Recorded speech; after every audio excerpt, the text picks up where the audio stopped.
नमस्कार दोस्तों, प्राइम तक में आपका स्वागत है। कृष्णा मामले में लगातार अपडेट्स सामने आ रहे हैं। इस मामले में जो पूर्व जज है, यानी जो उनकी सास हैं गिरीबाला, उनकी बेल डिसमिस कर दी गई है और ऐसे में अब सीबीआई उन्हें किसी भी वक्त गिरफ्तार कर सकता है। किस तरह से इन्वेस्टिगेशन इस मामले की सीबीआई कर रही है, इन तमाम मुद्दों पर बात करने के लिए हमारे साथ जुड़ गए हैं अशोक कुमार जी, जो डीजीपी रहे हैं उत्तराखंड के। सर, टाइम तक से जुड़ने के लिए आपका स्वागत। सर, इस मामले में जानना चाहूंगा सीबीआई अब किस तरह से आगे प्रोसीड करेगी। अ, क्या इसमें जो उनकी सास है गिरीबाला, उसकी गिरफ्तारी संभव है? अगर अगर कोर्ट का स्टे हट गया है और सीबीआई को लगता है कि उसके पास पर्याप्त साक्ष्य हैं, तब वो जरूर गिरफ्तार कर सकते हैं। लेकिन सर, यूजुअली इस तरह के केसेस में इन्वेस्टिगेशन, अगर चूंकि जो एलिगेशन लगाए हैं तुषार शर्मा की फैमिली की तरफ से वो दहेज प्रताड़ना के हैं, कौन कौन से अहम सबूत होते हैं जो एजेंसी को जुटाने पड़ेंगे, और ऐसे में क्या ये संभव है कि बिना गिरफ्तारी के भी जांच आगे बढ़ाई जा सके और आगे पूछताछ की जा सके और उसके बाद जो है वो गिरफ्तारी न किया जाए? देखिए, पूछताछ के लिए तो गिरफ्तारी जरूरी बिल्कुल नहीं है। फिर समझिए, पूछताछ तो हम कितनी बार भी कर सकते हैं, बिना गिरफ्तारी के भी कर सकते हैं और बाद में भी पूछताछ पूरी होने के बाद भी गिरफ्तार कर सकते हैं। वो डिपेंड करता है। पहले तो मैं आपको बता दूं, जो दहेज हत्या का कानून था उसमें ओनस ऑफ प्रूफ जो है उस एक्यूज्ड पे है। आप समझ गए। मान लिया किसी ने सुसाइड किया भी है और वो सुसाइड किन कारणों से किया है, वो इनको एक्यूज पार्टी को प्रूव करना है। इसके बावजूद प्राइमा फेसाई एविडेंस तो पुलिस देखेगी। अब समझ रहे हैं, पुलिस मीन सीबीआई यहाँ पे होगी, इंक्वायरिंग एजेंसी, जो इन्वेस्टिगेटिंग एजेंसी है।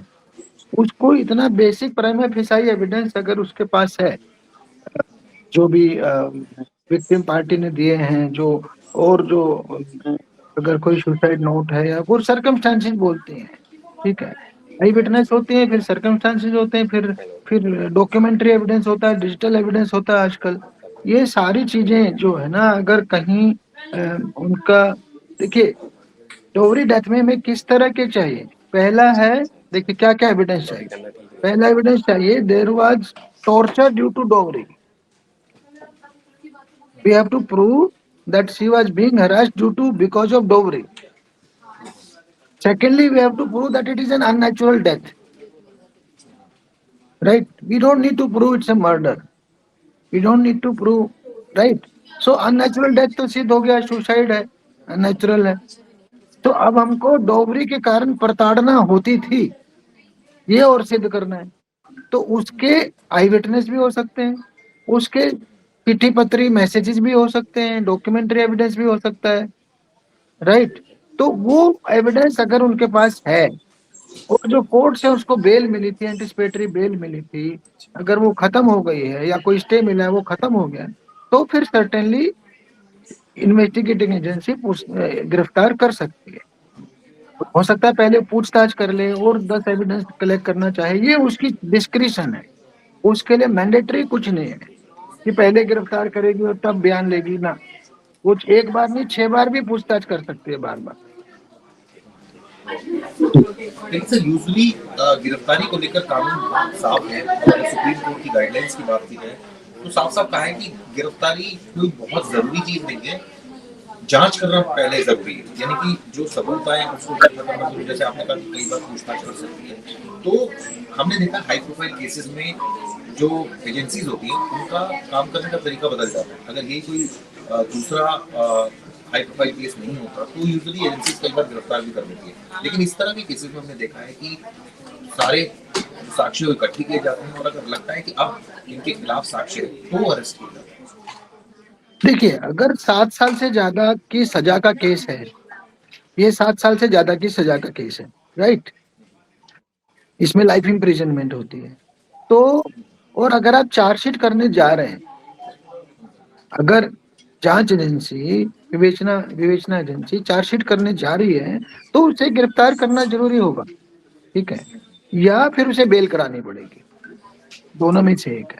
अगर चार्जशीट नहीं करना है तो अलग बात है, आप समझ गए। 7 साल से कम है तो नोटिस दे करके आप छोड़ सकते हैं।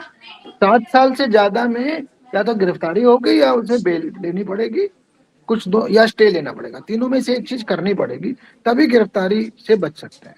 सर इस तरह के केसेस में यूजुअली जो एविडेंसेस होते हैं वो, जैसे आपने बताया डिजिटल एविडेंस, अब तो फुटप्रिंट्स लोग छोड़ देते हैं, बैंक ट्रांजैक्शन होती है, क्योंकि इसमें जो आरोप प्रत्यारोप लगाए गए वो ये लगाए गए कि शादी के बाद 2 लाख रुपए की डिमांड की गई, लेकिन जो प्रोफाइल नजर आ रहा है गिरी वाला कि घर जो देखा जा रहा है, और उनकी तरफ से उल्टा ही आरोप लगा दिया गया कि 7 लाख रुपए हमने स्पेंड किए लड़की के ऊपर, और यहाँ तक कि उन्होंने ये तक बोल दिया कि लड़की ड्रग एडिक्ट थी और हम चाहते थे कि वो ये नशा छोड़े, इस वजह से वो बेचैन हो रही थी, परेशान हो थी। इसके अलावा ये भी आरोप लगाया गया ईशा शर्मा के परिवार की तरफ से कि वो अबॉर्शन कराना चाहते थे। तो इन सर्कमस्टांसेस में चूंकि आपका बहुत लंबा अनुभव है, आप किस तरह से देखते हैं कि क्या जो एलिगेशन और क्रॉस एलिगेशन है इसके बेसिस पर जो केस है वो थोड़ा बदलेगा, उसकी सूरत अलग रहेगी? देखिए, एलिगेशन और क्रॉस एलिगेशन तो होंगे, हर आदमी अपना पक्ष बताएगा, ठीक है। कितना शादी में खर्च हुआ उससे कोई इम्पैक्ट नहीं पड़ता, उन्होंने 7 लाख किया चाहे 70 लाख किया, चाहे 10 लाख किया 20 लाख। क्वेश्चन ये है कि आपने डोगरी की डिमांड की क्या।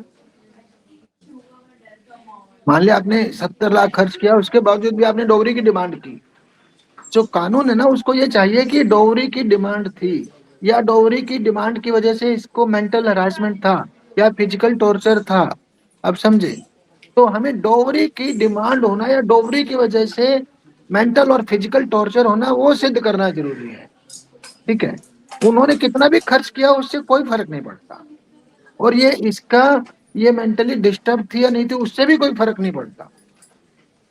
हमें एविडेंस ये चाहिए कि इन्होंने कभी डोरी मांगी क्या लड़की से, उसके पेरेंट्स से, क्या कोई उसके मैसेजेस हैं, कोई लेटर। पुराने जमाने में हम लेटर्स देखते थे, अब आजकल व्हाट्सएप मैसेज है, कोई और मैसेज है जहां वो कह रहे हैं तू तो कुछ भी नहीं लाई तो ये दे दो, आप ये दे दो, ठीक है ना। तो डोगरी की डिमांड का होना जरूरी है, तब तक डोगरी डेथ नहीं जाएगी, अदरवाइज फिर दूसरा केस चलेगा। आप समझ गए, सुसाइड के लिए वो करना, किसी को मजबूर करना, उसका अलग केस होता है, ठीक है।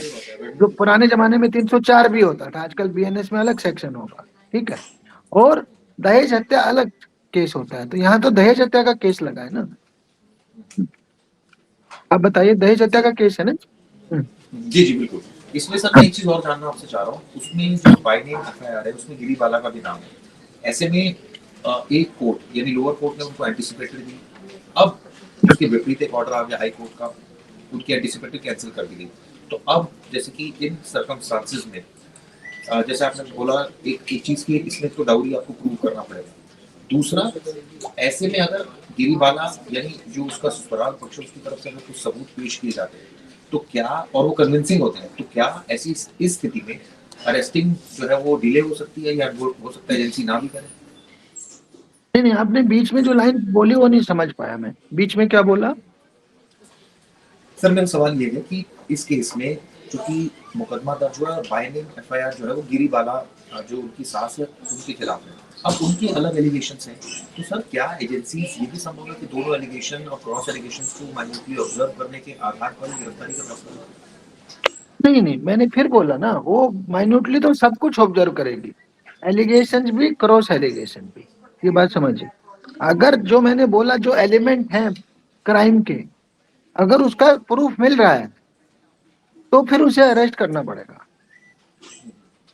क्योंकि देखिए एंटिसिपेटरी बेल खत्म हो गई हाई कोर्ट से, कोई स्टे भी नहीं है, राइट।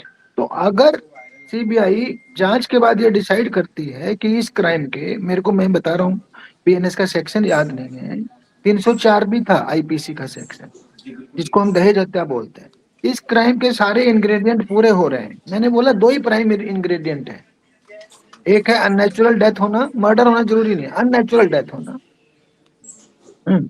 आप समझ रहे हैं ना, अननेचुरल डेथ होना, और दूसरा है डोगरी के कारण उसका हरासमेंट होना, फिजिकल और मेंटल और बोथ, ठीक है। तो ये एलिमेंट अगर उसके उसके पास कुछ भी इसका एविडेंस है, वो डिफेंस में कुछ भी बोले उससे नहीं होता, उसको जांच एजेंसी को तो एविडेंस देखना है ना। अगर उसके पास इस सर बात जो का कोई आरोप भी ये भी लगाए गए हैं, क्रॉस एलिगेशन की अगर बात करें कि वो ड्रग एडिक्ट थी, ये भी आरोप लगाए गए कि हमने ही 7 लाख रुपए स्पेंड किया, हम क्यों किसी से डाउरी मांगेंगे, और अगर वो इसके सबूत दे देते हैं तो फिर क्या केस की शक्ल बदल सकती है? आपने 7 बोला कि 60 बोला, थोड़ा वॉल्यूम बढ़ाइए प्लीज। 7 7 सर 7। 7 मैंने फिर से बोला 7 लाख खर्च करना कोई प्रूफ नहीं है कि उसने डोबरी ना मांगी हो, ओके तो वो इरेलीवेंट है, ओके। वो इरेलीवेंट है। अब 7 की जगह 70 भी खर्च करके फिर भी डोबरी मांग सकते, ठीक है ना। तो इसलिए लेकिन आपने दूसरा जो कितना खर्च एलिगेशन है किया वो, सर, जिसमें हाँ? जिसमें दूसरा एलिगेशन है परिवार का, ससुराल पक्ष का, कि ये वो ड्रग एडिक्ट ड्रग, थी और हमने एक मिनट, ड्रग्स ये वाला जो जाल है, बुनया। मैं पहले ड्रग्स वाला क्लियर कर लूं। दूसरा एलिगेशन है ड्रग्स वाला, समझिए। ड्रग्स वाला एलिगेशन एक एक एलिगेशन है, राइट, किंतु वो क्राइम को कम नहीं करेगा। अगर इन्होंने डॉवरी की वजह से उसको कभी भी प्रताड़ित किया होगा तो उसका ड्रग एडिक्ट होने से केस में फर्क नहीं पड़ेगा। ये आप मेरा पॉइंट समझ गए। जी जी। इस वजह से इनकी टेंशन हो सकती है कि ड्रग एडिक्ट वजह की वजह से फैमिली में टेंशन थी, ये इनके फेवर में एक प्रूफ जा सकता है। पर अगर उनके पास काउंटर प्रूफ है कि ये डोगरी की वजह से था टॉर्चर, ठीक है, तो वो चलेगा। हमको वो एविडेंस चाहिए, उस एविडेंस का कोई काउंटर हो, इन्होंने लिखा हो कि हमें कुछ डोगरी नहीं चाहिए, कोई इनकी ओर से ऐसे मैसेजेस हो कि आप झूठा एलिगेशन लगा रहे हो, ऐसे कोई मैसेज हो इनके पास कि आप हमें जबरदस्ती लपेटना चाह रहे हैं, आप तो ड्रग्स वाले हैं। मतलब इनको ये सिद्ध करना पड़ेगा कि हमने डोगरी की वजह से कभी कुछ नहीं किया, इसमें सर ठीक एक है। और एलिगेशन है अब आपका परिवार की क्वेश्चन क्या तरफ है? से। इसमें एक और एलिगेशन है आप थोड़ा परिवार सा की तरफ वॉल्यूम से। कम आ रही है, थोड़ा सा वॉल्यूम बढ़ाएं, नजदीक कर लें। गिरीवाला के, जी गिरीवाला के परिवार की तरफ से एक और एलिगेशन है, वो कह रहे हैं कि वो अबॉर्शन कराना चाहते थे पेशा का, तो इसके पीछे सर क्या थ्योरी लग सकती है, क्या इसमें क्यों ऐसा बोला जा रहा है, इसके पीछे क्या वजह हो सकती है, कुछ कानूनी पहलू इसका बताइए। मैं आपको फिर से बताऊं, मुझे आपकी आवाज बहुत कम आ रही है। जी क्या कैसे देखूं मैं, बहुत लो आ रही है। मेरे को तो समझ आया कि संभवतः अबॉर्शन कराना चाहते थे वो लोग, जी जी जी, इसके बारे में मैं जानना ससुराल चाह रहा वाले हूँ आपसे कि अबॉर्शन क्या, कराना चाहते थे, हैं? जी इस तरह के एलिगेशन है, क्या इसके पीछे सर क्या वजह हो सकती है, या क्या इसके पीछे मंशा हो सकती है? ये घर वालों ने आरोप लगाया है, विक्टिम के घर वालों हाँ ने। ये हाँ विक्टिम के घर वालों से। हाँ, तो होता है कई बारी, मैरिज में डिस्प्यूट चल रहा है, ठीक है, मैरिज में डिस्प्यूट चल रहा है, तो परिवार वाले बच्चा नहीं चाहते, कई बार शक होता है लोगों को, इसलिए बच्चा नहीं चाहते। तो ऐसा पॉसिबल है, ऐसा पॉसिबल होता है कि ऐसे एलिगेशन आते हैं कि ये तो प्रेगनेंसी खत्म करना चाहते थे। तो दिस इज पॉसिबल, उसके भी प्रूफ, काउंटर प्रूफ देखने पड़ेंगे। मतलब एजेंसी को मैं तो कहूंगा गिरफ्तारी में जल्दबाजी ना करके थोरोली इन्वेस्टिगेट करना चाहिए, जितने एलिगेशन हैं, काउंटर एलिगेशन हैं। और जो मैंने कहा, अगर क्राइम के इंग्रेडिएंट पूरे होते हैं तो गिरफ्तारी पे जाए। इन्होंने इनकी जितने डिफेंस है उसको भी देखें स्ट्रांगली। जल्दबाजी क्या है, जज है तो कहाँ चली जाएंगी, आप समझे। भाई कोई हार्ड एंड क्रिमिनल तो है नहीं उस तरह से कि भाग जाएगा, कोई डकैत है, लुटेरा है। तो इसलिए मेरे विचार से गिरफ्तारी की जल्दी नहीं करनी चाहिए, किंतु जितने एलिगेशन और काउंटर एलिगेशन और डिफेंस है दोनों साइड के, उनको हमें एक एक को प्रॉपर वे करना चाहिए। और उसके बाद जो मैंने बोला कि जो क्राइम के इंग्रेडिएंट हैं वो पूरे हो रहे हैं कि नहीं हो रहे हैं, उसके बेस पे निर्णय लेना चाहिए कि ये चार्जशीट होगी कि नहीं होगी, और चार्जशीट होगी तो फिर अरेस्ट होगी। मेरा कहना है सर, इस तरह के केसेस में यूजुअली हस्बैंड वाइफ का भी केस नहीं रहता, सास ससुर और दूसरे परिवार के सदस्यों पर ये केस वहां तक भी पहुंच जाता है, यानी कि जांच वहां तक भी होती है।